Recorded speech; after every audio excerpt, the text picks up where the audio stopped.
Today I'm going to unbox Totensonntag. Apologize if I mispronounced that.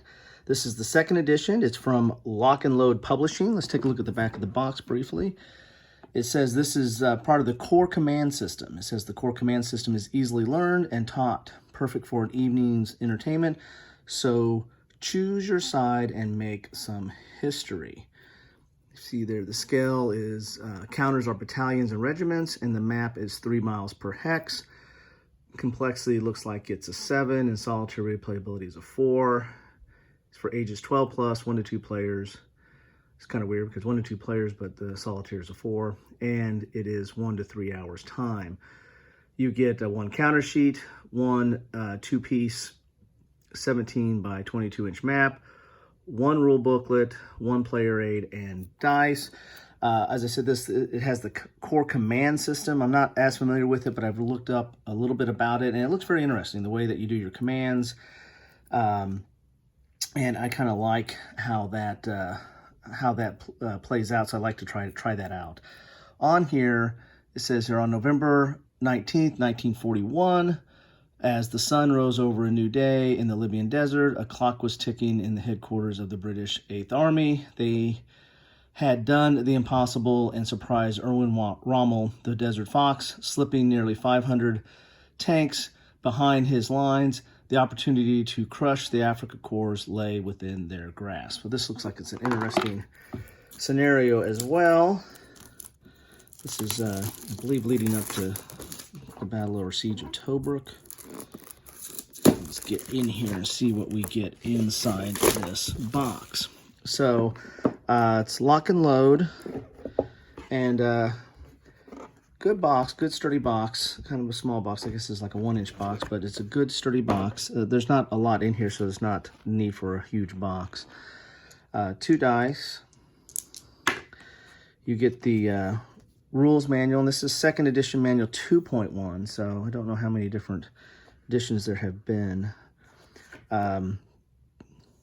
Looks like it's color. Yeah, it's full color and dual column.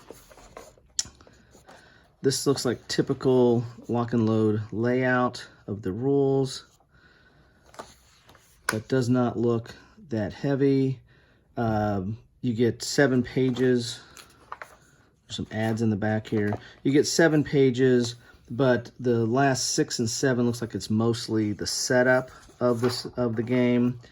You got some optional rules here, so really doesn't look overly complex. And as I said, the core command system of how you determine commands I thought was pretty interesting. It looks like it draws from some other games that I have, so I wanted to try that out.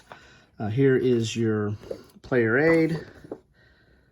So it gives you barrage, spotters, unit types, recovery rolls, gives you an explanation of some of the counters here, some more explanation of the counters here, gives you your phases, so you have initiative, activation, move, assault,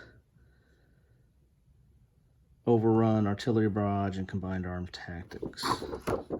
So that's your player aid. Here's the map. 2 maps there. We'll take a look at those in a second. It's lock and load, standard fare. They're pre-rounded. Looks like it's gray or stock. It looks relatively good thickness. So with the pre-rounded, they're easy to punch out. And I don't clip, so anything that's pre-rounded or something you don't have to clip, I appreciate. And the counters look pretty good colors there. Relatively vibrant and easy to read the numbers. And they are double-sided. Okay, so let's take a look at the map here. So it's 2, and the map is a little bit thicker paper. It's not your super thin, it's one-sided. And put together like that. I don't think there's an overlap. Oh yeah, there looks like there's a little bit of an overlap there that you put on here to get the map in view there. So that's your map. Looks like there's a track around the edge of it. That's kind of got your turn track, it looks, as well. You have firepower modifiers and recovery rules over here. Here's your activation. So that's kind of part of that core command system of how you do activations.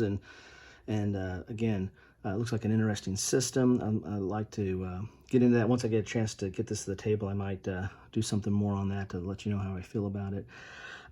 Relatively muted colors. I mean, it's pretty drab, but yet, I mean, it is the desert, right? So the fact that you have any terrain, you should be thankful, right? Sometimes the maps are just a bunch of yellow or sand colors. So, but you've got some clear terrain indications here and some roads or trails, so to speak, and the like. So interesting. So that's what you get in the box of Totensonntag. Put that all out there. From Lock and Load Publishing. What's your thoughts on this? Have you played the first edition? Have you played any other of the core command system? I don't know what's all in that. I need to do some more research on that. But, you know, what are your thoughts on this system if you played it or this game? If there's other games, let me know. Like to see a dialogue started or what you think about this.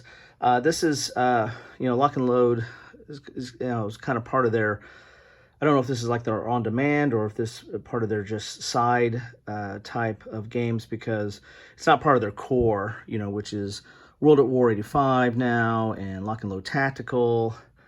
Those are some of their core games. This looks like a, you know, kind of off the beaten path for them, although it's still World War II. But what's your thoughts on that? On this game and this quality and this components, and what Lock and Load's doing with that? Do you want to see more of that, or see more in this system? Anyway, the typical jazz of please like, subscribe, and hit the bell if you want to. No pressure. Most importantly, though, hey, thanks for watching. Thanks for taking some time out of your day to take a look at this. And I'd love to hear your thoughts. Bye.